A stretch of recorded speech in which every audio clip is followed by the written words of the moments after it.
Ela já foi chamada de peste cinzenta. Atualmente, apesar de curável, a tuberculose continua fazendo um grande número de vítimas em todo o mundo.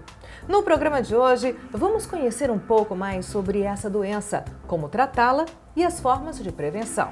O Viva Saúde está simplesmente imperdível. Fique com a gente.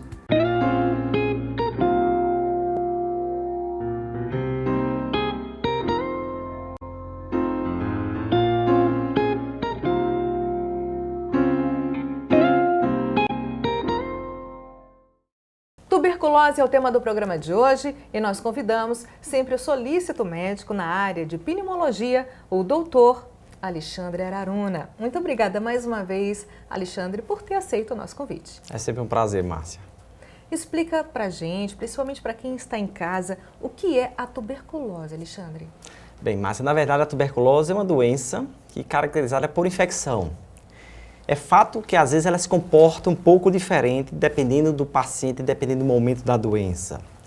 Mas na prática ela é gerada por um pequeno germe que a gente nem enxerga aos olhos, é um bacilo de Koch, e que esta inalação deste agente, inicialmente pela via aérea respiratória, ou seja, nariz, garganta, lá para dentro do pulmão, e muitas das vezes, apesar desta inalação, que é muito comum no nosso Brasil, por exemplo, ele vai se locar, se guardar em alguma região do nosso pulmão.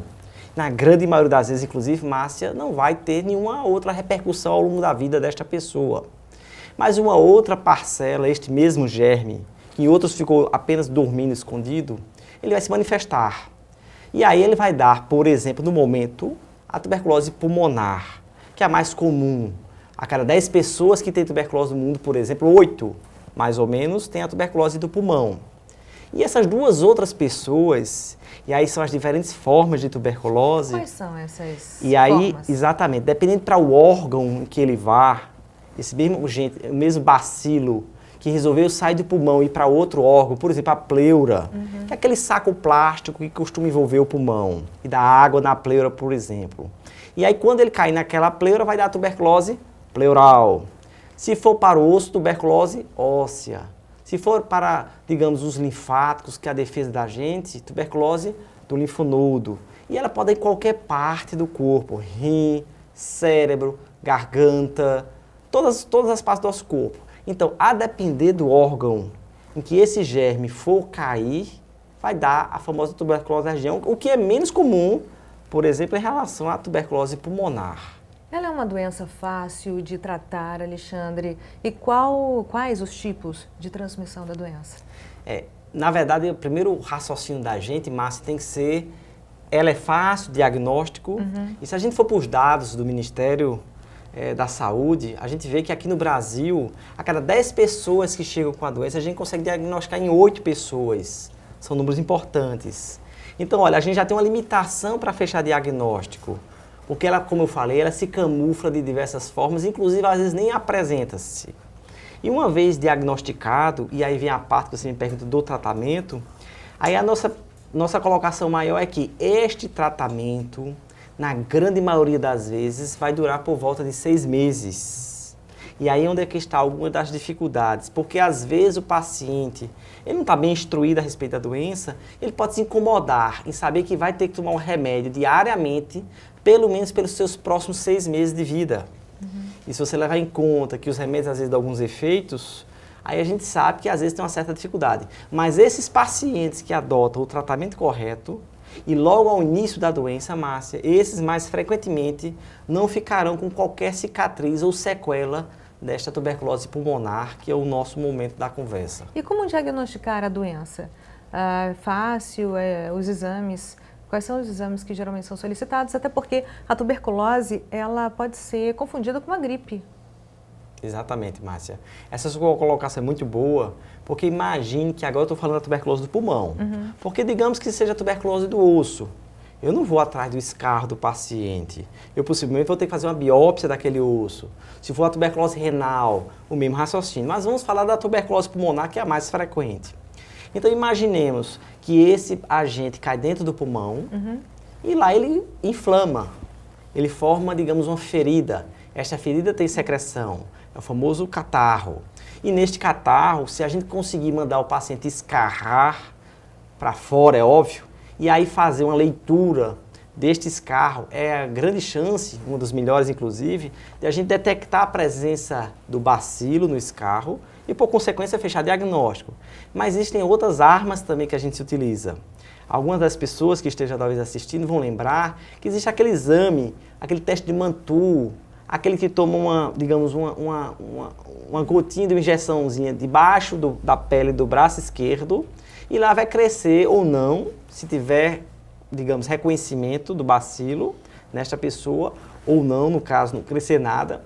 Isso pode ajudar a gente, por exemplo, também a fechar o diagnóstico. Mesmo sendo assintomática? Mesmo sendo, digamos, assintomática. Porque a gente vai concordar que eu ter ou não sintoma depende muito de um perguntar. Porque às vezes as pessoas até nem sentem a febre do final da tarde. Às vezes acham que João Pessoa, ou Cajazeiras, ou Sertão da Paraíba está quente e acham isso tudo muito razoável. Então, às vezes, parte muito de um questionamento feito pelo médico. Mas antes de terminar, antes de dar esse pulo agora, Márcia, deixa eu só terminar. Existem algumas formas, digamos, mais tecnológicas recentes, por exemplo, a PCR, que é um equipamento que foi descoberto recente, trazido para o Brasil, a gente já está em voga em alguns serviços, e que facilita o diagnóstico também da tuberculose através do escarro. Alexandre, mas que fatores contribuem para o desenvolvimento dessa doença? Olha, Márcia, imagine que esse bacilo adentrou nesse organismo, está lá paradinho no seu pulmão, e às vezes ficou só a cicatriz.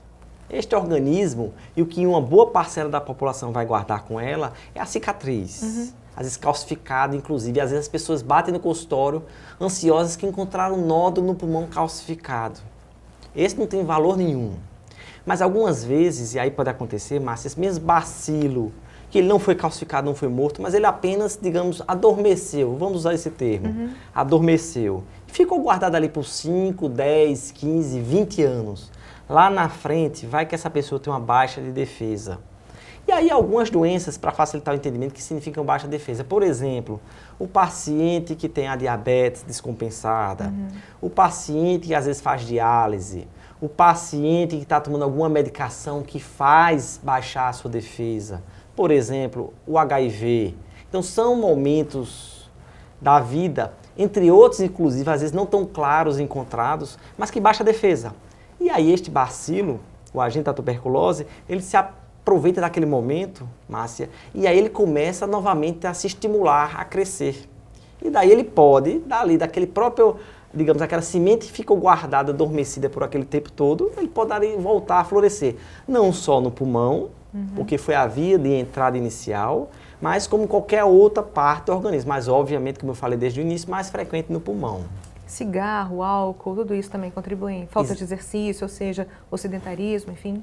Exatamente. Imaginemos nós, vou pegar um exemplo, são dados do Ministério da Saúde, que, por exemplo, o morador de rua. O morador de rua, imagina que é mais fácil das pessoas lembrar as condições que essas pessoas estão expostas. Às vezes não consegue comer saudável, não tem um canto de dormida saudável, não consegue ter uma apresentação a um posto de saúde, alguma orientação mínima. Então os índices mostram que essas pessoas têm 45 vezes mais chance de ter a tuberculose do que uma pessoa que se alimenta bem, que come bem, que não bebe, que faz atividade física, que tem sua defesa preservada, por exemplo. O diagnóstico precoce, com certeza, é fundamental, faz toda a diferença. Com certeza. Eu gostaria só de acrescentar, Márcia, que além do diagnóstico precoce, a radiografia do tórax, que eu estou fazendo só um gancho pela anterior pergunta, é que ela é essencial também para encontrar aquelas imagens clássicas que a gente espera da tuberculose. Como eu já falei do nódulo calcificado, às vezes, no momento de doença ativa, ou seja, a doença lá presente, a radiografia do tórax nos vai mostrar aquelas cavernas que podem estar mais frequentemente lá em cima, nos pulmões, mas a depender da condição do paciente, elas podem descer em outras apresentações ao longo de todo esse pulmão. E será que a taxa de mortalidade aqui na Paraíba ainda é grande? Essa é uma pergunta que o Dr. Alexandre responderá no próximo bloco. Também fizemos uma visita ao Hospital Clementino Fraga, que é referência no tratamento da tuberculose. Então, não saia daí, a gente volta em instantes.